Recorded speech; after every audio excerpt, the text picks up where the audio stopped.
Good morning, fam. Talking again about forgiveness. We're exploring this because it is such a big key in terms of our own spiritual and relational and mental health. It's such a big deal, and it is an incessant message in the Bible and especially in the New Testament. So, as we're talking about this idea of forgiving and forgiveness, I think it's important to say, kind of working off of the hardness theme that we talked about yesterday, that forgiving actually it remedies a situation that's so common in human lives, and that is a kind of a general brittleness. And when I say brittle, I mean, you can have a stick and you can just, if it's dry and it's brittle, it just breaks.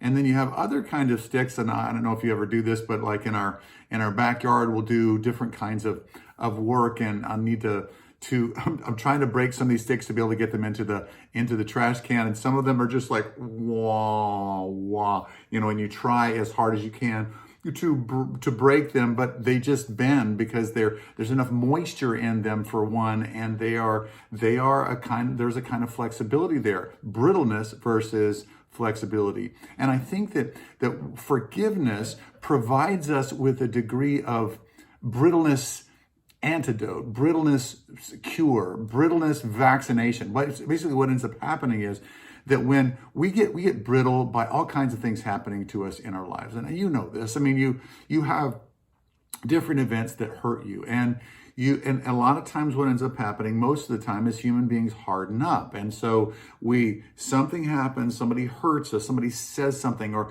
something happens over a long period of time, and we get more and more hard. And as we get hard, we get more brittle. And that is that then when other hard things come into our lives, then we tend to react, and we're like a punchy boxer, and we are in this place of brittleness because we haven't forgiven. Now, what ends up happening is forgiveness sort of puts the moisture, so to speak, back into the limb and makes it so that it's more supple and more bendable. So, and here's the idea, is that as you and I go through life, and one of the things to guarantee is that hardship will come. And if hardship is coming, and we know that, but we're brittle, it breaks us every time and it hurts us every time. But if we're flexible, it's like, wah, and the wind has been blowing fairly incessantly in the afternoons here in Murrieta for the last number of weeks. And so we've got these palm trees in the backyard, and they just sway, and other different trees that we have just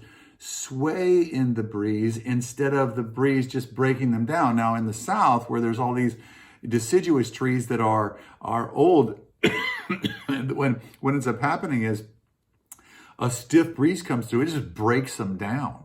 But a palm tree is really unique in that it's got this kind of core flexibility. When we forgive, it builds flexibility into us. It builds, what neuroscientists would call neuroelasticity, that it causes us to have a degree of flexibility within ourselves, that when life happens to us, we're not broken by it, but we grow from it.